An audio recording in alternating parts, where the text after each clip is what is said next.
நாடா புது ஃபோன்லாம் வாங்கிட்டு போல. ஆமாண்டா, நான் இந்த ஃபோனை எப்படி வாங்கினேன்னு சொன்னா நீயே சிரிப்ப. துணி ஒன்று எடுத்துன்னு வந்து வைக்கலையா? ஒரு வேலை சொன்னால் செய்ய மாட்டான் பாரு, கேம்லேயே இருக்கிறான். அது நீ ஃபோன் வாங்குதுன்னு நினச்சா நான் சிரிப்புண்ணா, புரியலையே.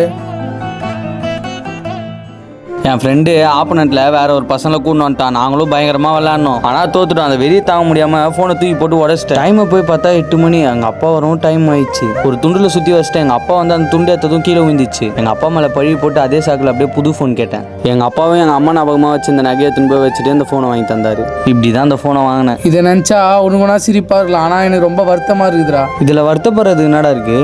உனக்குலாம் சிங்கிள் பேரண்டோட வழி தெரியாது போல, தெரிஞ்சிருந்தா அப்படிலாம் பண்ணியிருக்க மாட்டேன். டேய் நீ வேற, நான் கேமரோட வச்சு இந்த ஓட்ட ஃபோன் அது ஒன்று தான். அதையும் வெளியில் தூக்கி போட்டு உடச்சிட்டேன். வேறு வழி தெரியல, என்ன பண்ணுறது? டேய் நான் உன்னை தெரியாமல் தான் கேட்குறேன். அந்த கேம்லாம் உயிராக போயிடும். அது சும்மா டைம் பாஸ் தான்டா, விளாண்டமா தூக்கி போட்டு போயினே இருக்கணும். அதே டைம் பாஸ் விளாட்டு தூக்கி போட்டு போனோமா? நீ வேணா அப்படி இல்லாண்டா, என்னாலாம் இருக்க முடியாது. சே, சற்று நேரம் கழித்து என்னப்பா கேம் விளையாடி முடிச்சிட்டியா? விளையாடி முடிச்சிட்டேன். என்ன இப்போ? நீ மேலே உன் ஃப்ரெண்டுகிட்ட பேசுனதெல்லாம் நான் கேட்டுதான்ப்பா இருந்தேன். ஐயோ, அது ஏன்பா மாறிடுது? அந்த ஃபோன் நான் வந்துட்டு வாங்க மாட்டேன். நான் சொல்கிறது எதுவும் இல்லைப்பா, நான் சொல்ல வேண்டியதெல்லாம் ஃப்ரெண்டே சொல்லிட்டான். யாருன்னா சொன்னாலும் நான் கேட்க போகிறதில்ல. என் இஷ்டம், நான் கேம் விளாடுவேன். அவன் இஷ்டத்துக்கு கேம் விளாட்றதான் நினச்சி அவன் வாழ்க்கையோட விளாண்டுக்கிறான்.